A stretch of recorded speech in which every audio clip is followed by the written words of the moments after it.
오늘 하나님 말씀은 사도행전 1장 8절하고 14절 두 절 말씀 보겠습니다.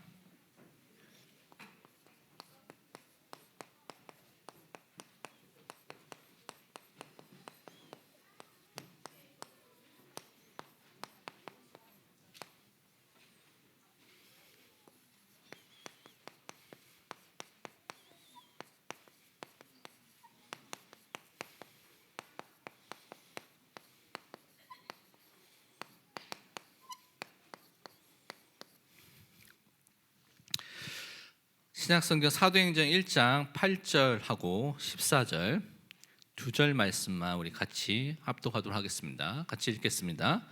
오직 성령이 너에게 임하시면 너희가 권능을 받고 예루살렘과 온 유대와 사마리아와 땅끝까지 이르러 내 증인이 되리라 하시니라. 14절 보겠습니다. 여자들과 예수의 어머니 마리아와 예수의 아우들과 더불어 마음을 같이하여 오로지 기도에 힘쓰더라. 아멘. 오늘 사도행전 1장 8절 14절 말씀을 통해서 마가다락방의 언약 오직 성령 충만이라는 제목으로 우리 하나님의 언약의 말씀을 확인하고 붙잡아야 되겠습니다. 우리 서론으로 여러분은요 너무나 중요한 사람, 소중한 사람입니다. 하나님께서 현장을 살리고 세상을 살리기 위해서 여러분을 그 현장에 보내주셨고 이 교회로 불러주셨습니다. 그래서 여러분은 서론에 항상 그래서 점검해야 될 것이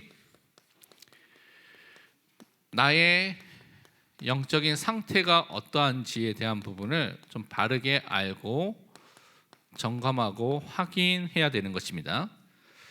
다른 말로 쓴다면 항상 여러분의 영적 상태에 관심을 두면서 나를 하나님의 말씀으로 복음으로 먼저 살리는, 그래서 하나님의 은혜 속에 먼저 들어가는 그 은혜의 사람으로 먼저 들어가야 되겠습니다. 우리가 잘 아는 말씀 중에 이사야서 40장 31절에 이렇게 기록되어 있습니다. 오직 여호와를 앙망하는 자는 새 힘을 얻으리니 독수리가 날개치며 올라감 같을 것이요 다른 박질하여도 곤비하지 아니하겠고 걸어가도 피곤하지 아니하리로다. 여러분이 하나님을 앙망할 때, 하나님을 기다리고 바라보고 기도할 때 분명히 새 힘을 주신다고 약속해 주셨습니다. 이 말씀을 보면요.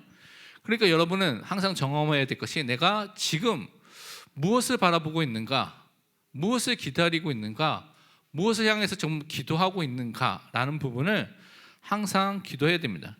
그래서 여러분 정말 하나님을 바라보고 하나님을 기도할 때 주시는 새 힘을 가진 사람으로 현장에 서서 그 힘을 가지고 현장을 살리는 전도자의 그 축복을 항상 누려야 될 줄 믿습니다.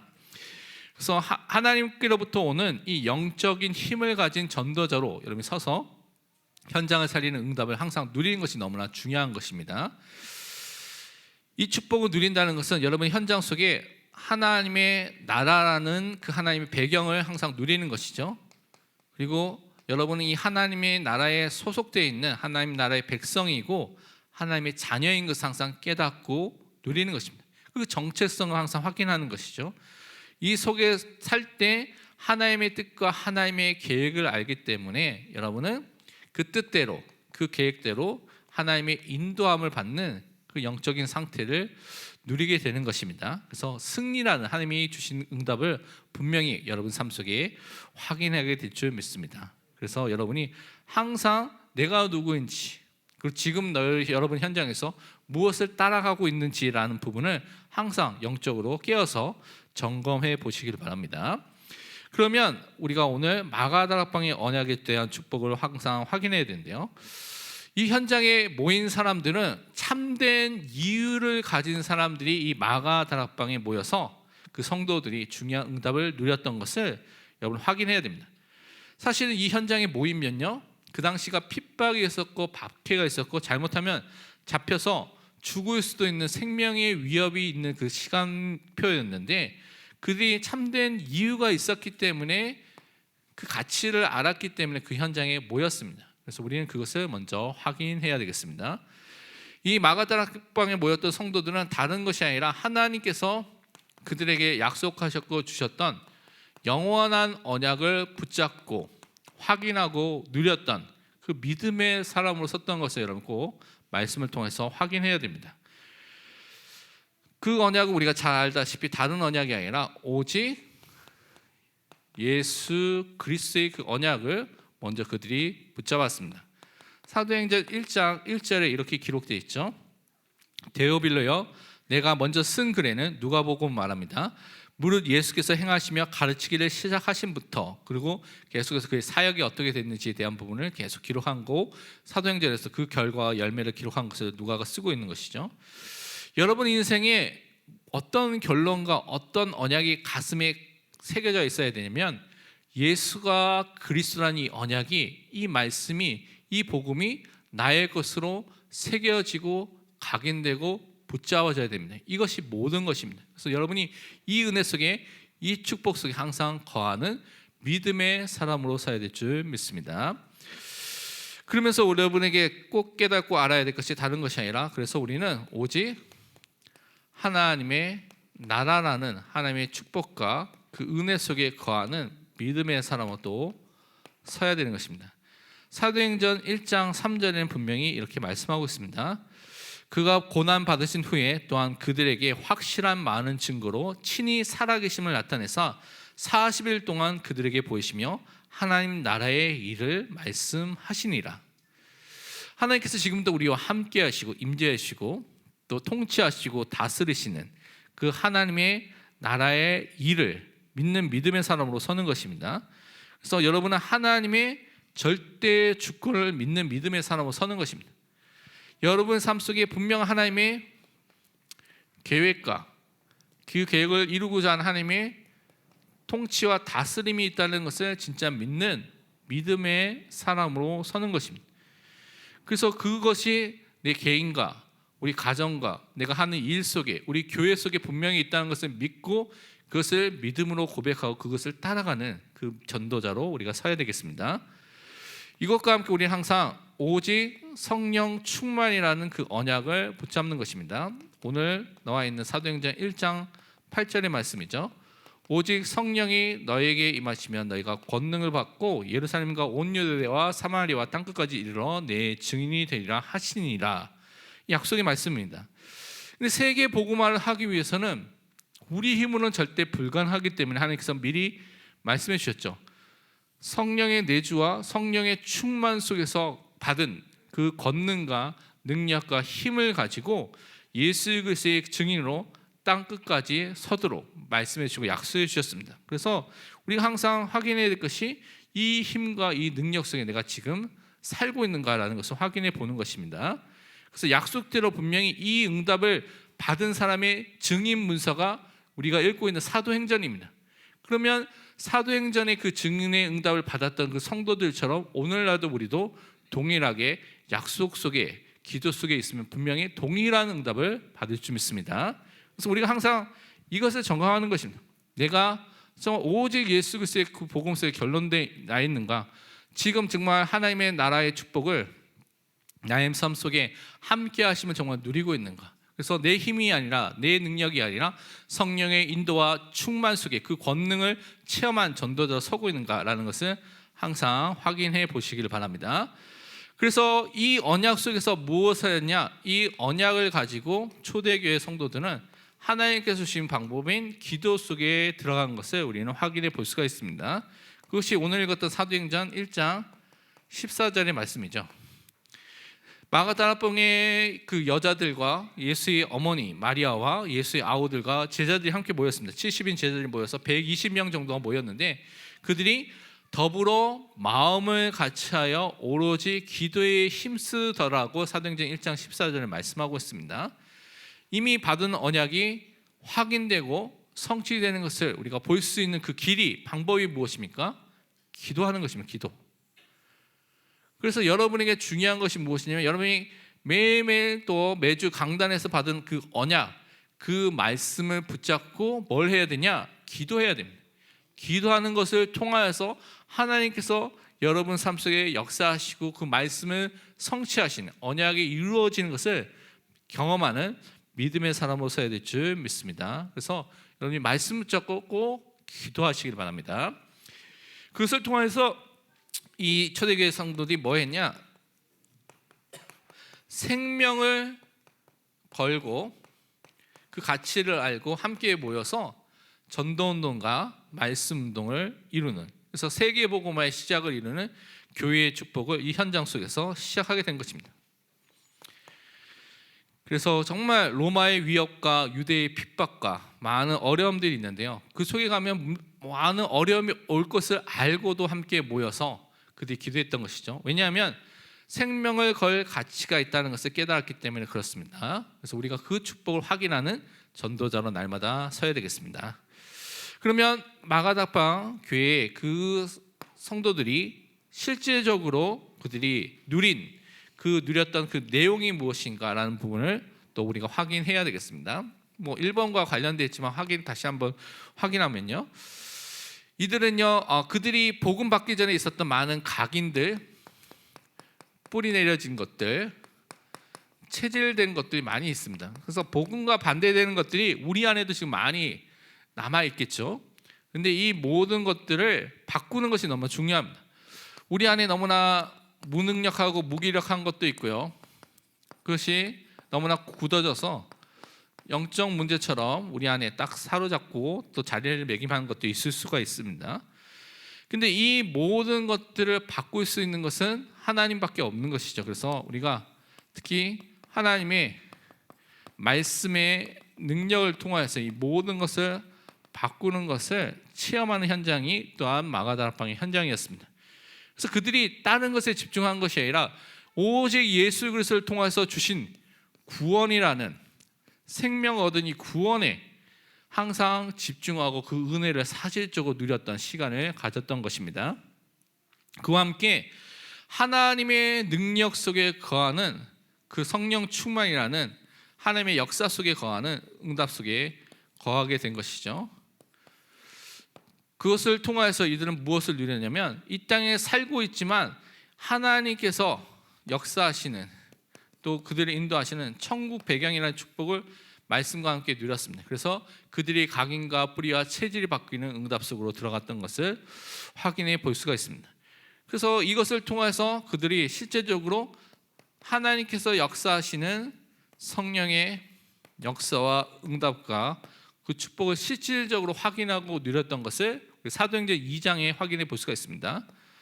사도행전 2장 1절에서 4절 보면 이들이 어떤 축복을 받게 되냐면, 성령이 강림하시면서 성령의 충만이 임하게 됐습니다. 바람 같은 불 같은 성령의 역사가 일어나게 된 것이죠. 그래서 하나님께서 능력의 문, 응답의 문을 그들의 삶 속에 열어주신 그 시작이 된 것을 우리가 그 말씀을 통해서 확인해 볼 수가 있습니다. 그러면서 사도행전 2장 9절에서 11절 보면 하나님께서 그때 15개의 지역과 15개의 나라의 사람들을 모아 놓으셨거든요. 그래서 그들이 하나님의 말씀을 듣게 되는, 그래서 그들을 통해서 전도와 선교의 문이 열리는 그 응답을 하나님께서 문을 열어주셨습니다. 그러니까 이 초대교회 성도들이 자기네들이 세계복음화의 언약, 땅끝까지 이르러 예수 그리스도의 언약을 붙잡고 기도했을 뿐인데, 하나님께서 사람들을 모아놓고 복음을 듣게 하시고 그 사람 중에 믿는 사람, 예정하신 사람들이 믿어서 하나님 앞에 설 수 있도록 15개 나라의 전도의 문을 하나님께서 선교의 문을 열어주셨습니다. 그래서 언약 붙잡고 기도한다는 것이 너무나 중요하다는 것을 여러분 꼭 기억하셔야 됩니다. 그러면서 사도행전 2장 14절에서 21절에 보면 요엘 선지자가 했었던 그 말씀, 그 예언이 성취된 것을 우리는 확인해 볼 수가 있습니다. 그래서 베드로가 설교하면서 그 말씀이 오늘 우리에게 그것을 우리 삶 속에서 이루어진 것을, 그 증거했던 것을 확인해 볼 수가 있습니다. 그러면서 하나님께서 그 현장을 살리도록 세계에 복음화할 수 있는 사람들을 놓아 준비하셨는데 3,000명의 제자가 세워지는 그 응답을 허락해 주셨죠.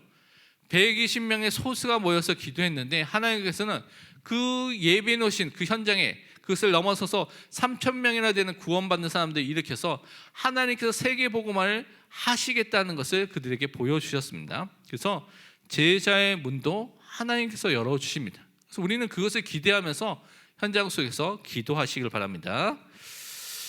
그와 함께 사도행전 2장 42절부터 47절을 보면 하나님께서 날마다 그 현장에서 모여서 찬송하고 기도하고 말씀을 듣도록 하면서 현장을 변화시키는, 그래서 모든 경제의 응답과 또 증거를 허락하셔서 함께 이 일을 가능하게 하는 현장 변화와 능력과 은혜를 하나님께서 주셨습니다. 그래서 현장할 수 있는, 사역할 수 있는 그 문을 하나님께서 여셨습니다. 그래서 우리는 항상 기억해야 될 것이 세상과 현장을 살리기 위해서 하나님께서 준비하신 응답입니다. 초대교회가 하나도 노력해서 준비한 것이 하나도 없습니다. 초대교회가 노력해서 받은 게 있습니까? 아닙니다. 하나님께서 이미 다 준비하신 것을 하나님의 시간표에서 그들이 기도할 때 하나님께서 주신 것이죠. 그래서 전도와 선교, 이것은 우리 개인, 우리 가정, 우리 교회가 항상 이 안에 있어야 됩니다. 그래서 그 언약을 붙잡고 기도하는 믿음의 사람으로 서야 되는 것입니다. 그래서 우리가 4월 달에 또 선교 대회가, 선교 축제가 있기 때문에 그것을 놓고 기도하면서 우리 다민족들을 놓고 또 이미 있는 우리와 연결되는 모든 선교사님 놓고 기도하시길 바라고요. 또 앞으로 있을 모든 또 필리핀과 현장에 가는 모든 부분들, 튀르키예와 모든 현장에 있는 부분들을 놓고 정말 하나님께서 원하시는 선교의 문이 열릴 수 있도록 여러분 언약 붙잡고 기도하시길 바랍니다. 그러면 하나님께서 어떤 축복을 또 주시냐면 이 전도자에게만 주시는 하나님의 또 응답을 확인하게 되는 것입니다. 이것은 우리가 잘 알고 있는 응답이죠. 이것은 먼저 이 전도자가 이 일을 해야 되기 때문에 다른 사람과는 다른 이 오직의 응답을 하나님께서 주시는 것입니다. 그래서 우리 삶 속에 오직 예수 그리스도, 오직 하나님의 나라, 오직 성령 충만이라는 은혜 속에, 언약 속에 들어갔을 때 나만이 할 수 있는 것의 최고의 응답을 하나님께서 보여주시고 알려주시게 되는 것입니다. 그래서 그것을 통해서 여러분이 현장 살 수 있는 다른 사람이 받지 못하는 또 유일성의 응답도 하나님께서 우리에게 허락해 주시는 것입니다. 그것을 통하여서 정말 나만이 할 수 있고 또 갈 수 있고 볼 수 있는, 그래서 최고의 현장 살릴 사명을 가진 사람, 응답 가진 사람을 여러분 세워주시고 그 길을 인도해 주시는 것입니다. 그것을 통하여서 하나님께서는요, 하나님이 하셨다는 것을 고백할 수밖에 없는 재창조의 응답을 또 주시는 것입니다.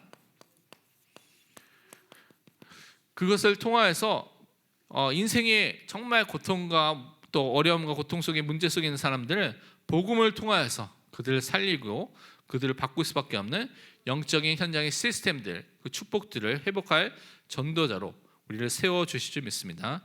그래서 우리는 이 은혜의 응답을 분명히 누리게 되는 것입니다. 그러면 이 모든 것들, 또 약속했던 이 모든 것들을 어떻게 체험하고 어떻게 누려야 될 것인가라고 우리가 생각해 봐야 되겠죠. 근데 이제 불건전하게 다른 방법으로 하는 것이 아니라 이미 성경에 나와 있는 방법대로 여러분이 하면 됩니다. 성경에 있는 방법은 언약을 붙잡는 것입니다. 그래서 언약을 정확하게 붙잡는 것이 가장 중요한 시작입니다. 하와 같이 언약을 대충 붙잡으면 어떻게 해요? 대충 붙잡은 틈을 사단이 계속해서 끊임없이 유혹하고 속일 수 있기 때문에 먼저 언약을 정확하게 붙잡아야 됩니다. 그리고 그것을 놓고 여러분이 기도하면서 기다리는 것이 중요합니다. 근데 이게 잘 안 됩니다. 이제 언약을 붙잡았는데 빨리 응답이 됐으면 좋겠잖아요. 당장 응답됐고 내일 응답됐으면 좋겠는데 우리가 너무나 조급하기 때문에 이것을 치유받아야 됩니다. 그래서 사실 제가 보니까 제가 영적으로 힘들고 어려울 때는 조급함이 나오더라고요. 그래서 영적 문제의 그 특징 중에 하나가 조급함이구나. 저 개인적으로 그렇게 결론을 내렸거든요. 그래서 조급함이 아니라 언약 붙잡고 기다릴 수 있는 언약 집중, 기도 집중의 상태 속에 들어가야 됩니다. 그래서 무엇이 필요하냐면 그래서 하나님께서 매 주일마다 강단에 말씀을 주셨구나. 그래서 이것을 하나님이 주신 언약을 확인하고 이정표를 날마다 확인하고 말씀을 따라서 인도받는 강단 말씀을 정확하게 붙잡고 나만 붙잡는 것이 아니라 우리 주변에 있는 사람들과 그 말씀을 나누는, 포럼하는 것을 통하여서 이것이 맞다는 것을 확인하면서 이것에 통하여서 기도에 집중하는 그 시스템을 가져야 되겠구나라는 것을 확인하게 됐습니다. 그것이 우리가 잘 아는 사도행전 2장 42절 말씀입니다. 그들이 사도의 가르침을 받아 서로 교제하고 떡을 떼며 오로지 기도하기를 힘쓰니라. 강달 통하여서 여러분이 가야 될 그 가르침과 이정표를 받고 말씀을 받고요, 서로 교제하면서 그 말씀을 나누고 떡을 떼면서 다른 말 성찬과 예찬을 통해서 그리스도의 언약을 날마다 확인하면서 오로지 전혀 기도에 집중하는, 그래서 말씀 인도받는 그 시스템 속으로 항상 들어가야 됩니다.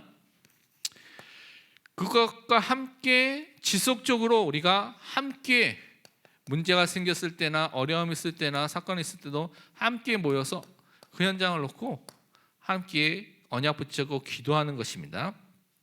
그래서 그 기도 속에서 하나님께서 분명히 초대교회에 보면 이렇게 기도했을 때 성령의 충만한 응답과 증거를 주셨습니다. 근데 이것이 뭐와 연결되어 있냐면 복음을 증거하는 것, 직접적으로 복음을 증거할 수도 있고 그 복음을 받은 사람에게 성령의 충만이 임할 수도 있고 다 그렇게 연결되어 있습니다. 사도행전 읽어보면요. 그래서 그 은혜와 그 축복이 임하도록 우리가 또 방향을 맞춰야 되겠습니다.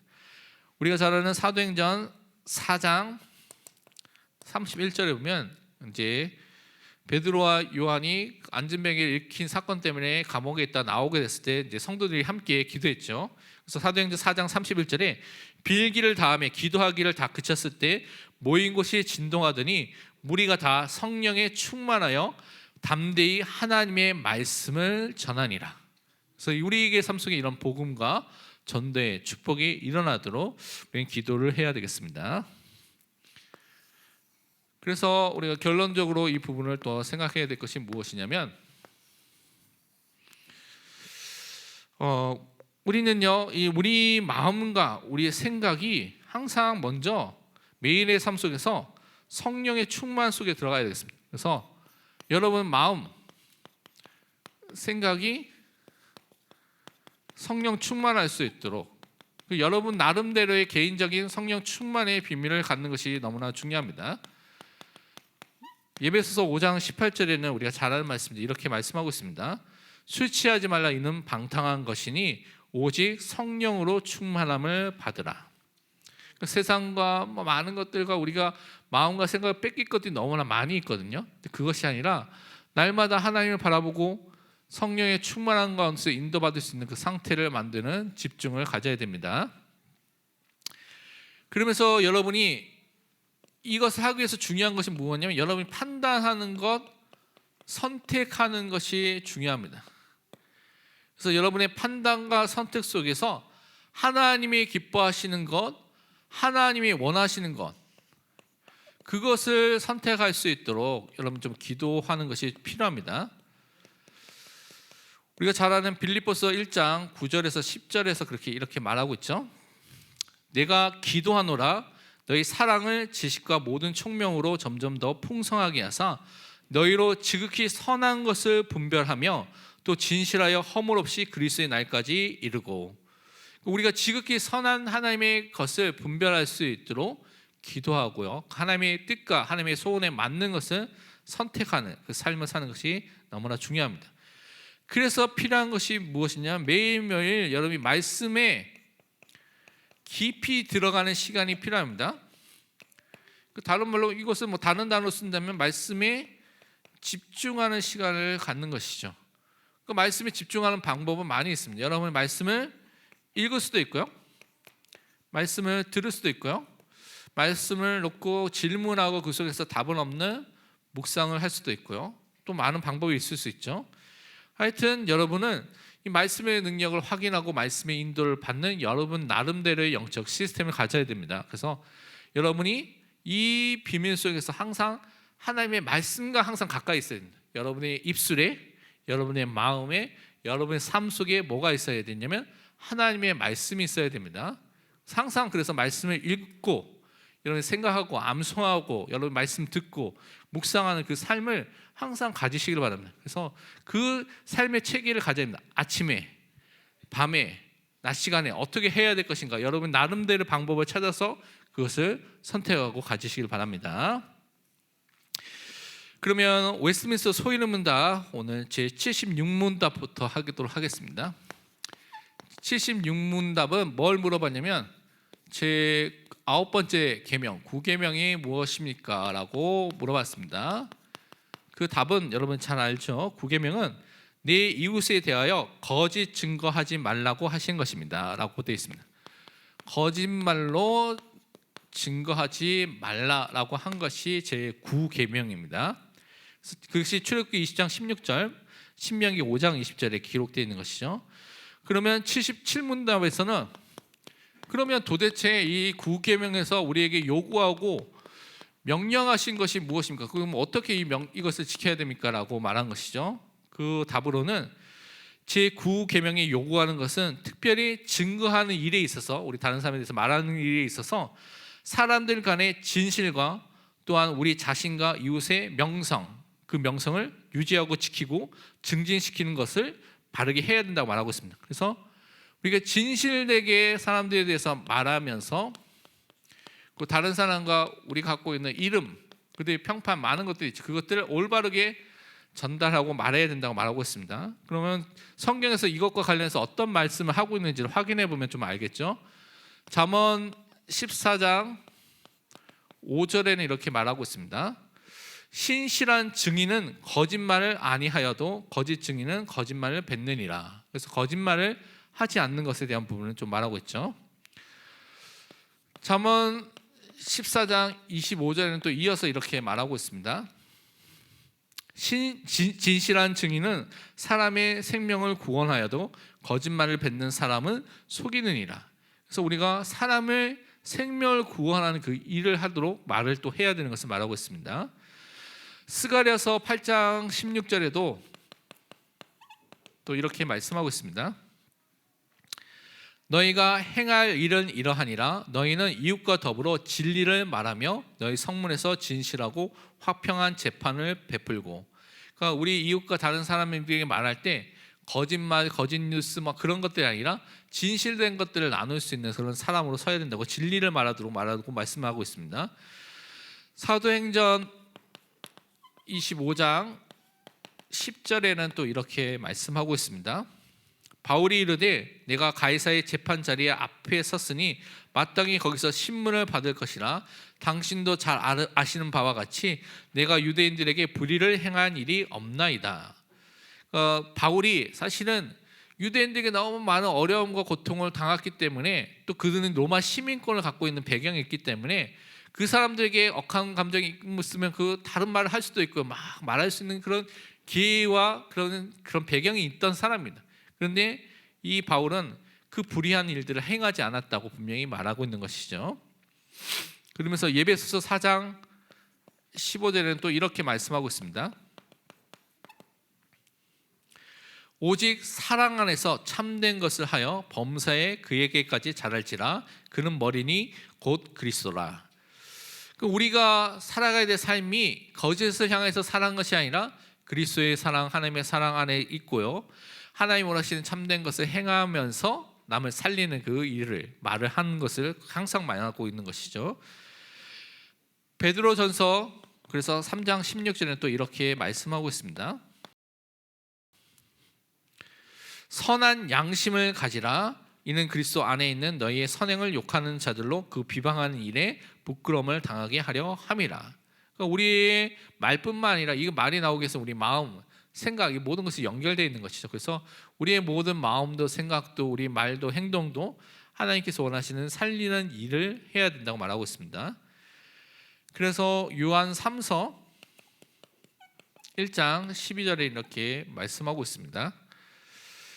데메드리오는 무사람에게도 진리에게서도 증거를 받았으며 우리도 증언하노니 너는 우리의 증언이 참된 줄을 아느니라. 그러니까 우리가 말하는 것들이 참된 것들을, 진리된 것들을 말하는 것이죠. 그러면 78문에서 금지하는 것, 하지 말라고 한 것이 무엇입니까? 그러면 77문에 반대되는 내용이겠죠. 제9계명에서 금지하는 것은 무엇이든지 진리에 대해서 해로운 것이나 우리 자신이나 이웃의 명성을 상하게 하는 것입니다. 그러니까 진리를 해치는 것, 명성을 해치고 또 무너뜨리는 것, 상하게 만드는 것, 그런 것들은 하지 말라라고, 이런 것들 하지 말라라고 분명히 말씀해 주셨습니다. 말씀을 통해서 확인해 보면요, 레위기서 19장 16절에 이렇게 말하고 있습니다. 너는 내 백성 중에 돌아다니며 사람을 비방하지 말며 내 이웃의 피를 흘려 이익을 도모하지 말라. 나는 여호와이니라. 비방하는 말, 비난하는 말들을 다른 사람에게 하지 말라고 말하고 있죠. 그러면서 시편 15편 3절에 이렇게 되어 있습니다. 그의 혀로 남을 허물하지 아니하고 그의 이웃에게 악을 행하지 아니하며 그의 이웃을 비방하지 아니하며, 허물과 악을 행하지 않고 말하지 않고요, 비방하지 않는 삶을 살라고 계속 말하고 있죠. 잠언 6장에서는 좀 길게 설명하고 있습니다. 6장 16절부터 19절에서는 이렇게 설명하고 있습니다. 여호와께서 미워하시는 것 곧 그의 마음에 싫어하시는 것이 67가지니, 하나님께서 싫어하시는 것에 있어서 쭉 설명하고 있습니다. 곧 교만한 눈과 거짓된 혀와 무죄한 자의 피를 흘리는 손과 악한 계교를 꾀하는 마음과 빨리 악으로 달려가는 발과 거짓을 말하는 망령된 증인과 및 형제 사이를 이간하는 자이니라. 그러니까 우리의 전 인격을 통하여서, 전부를 통하여서 기뻐하고 즐거워하고 하나님께서 또 다른 사람을 살리는 일을 해야 되는데, 그것과 반대되는 그런 형태의 일을 하는 것을 하나님께서 싫어한다고 말씀하셨죠. 잠언 19장 5절에서는 또 이렇게 말씀하고 있습니다. 거짓 증인은 벌을 면하지 못할 것이요 거짓말을 하는 자도 피하지 못하리라. 그래서 거짓말, 거짓 증인의 삶을 살지 못하도록 계속 하나님께서 말하고 있습니다. 누가복음 3장 14절에는 또 이렇게 말씀하고 있죠. 군인들도 물어 이르되 우리는 무엇을 하리이까 하매 이르되 사람에게서 강탈하지 말며 거짓으로 고발하지 말고 받은 금료를 족한 줄로 알라 하니라 라고 말하고 있습니다. 그러니까 원래 우리가 해야 될 그것에 만족하고 그것을 올바르게 살도록 말하는 것이죠. 마지막으로 골로새서 3장 9절에는 또 이렇게 말씀하고 있습니다. 너희가 서로 거짓말을 하지 말라. 옛 사람과 그 행위를 벗어버리고. 그래서 거짓된 일, 다른 말로 다른 사람을 죽이고 멸망시키기 위해서 하는 그런 말과 행동과 그런 것들을 하지 말도록 분명히 말씀해 주셨습니다. 그래서 여러분, 하나님의 사람으로서 다른 사람을 살리는 말, 다른 사람을 또 돕는 그 말과 행동하는 믿음의 사람으로 서야 될 줄 믿습니다. 우리 함께 우리 언약 붙잡고 말씀 붙잡고 기도하는 시간 갖도록 하겠습니다.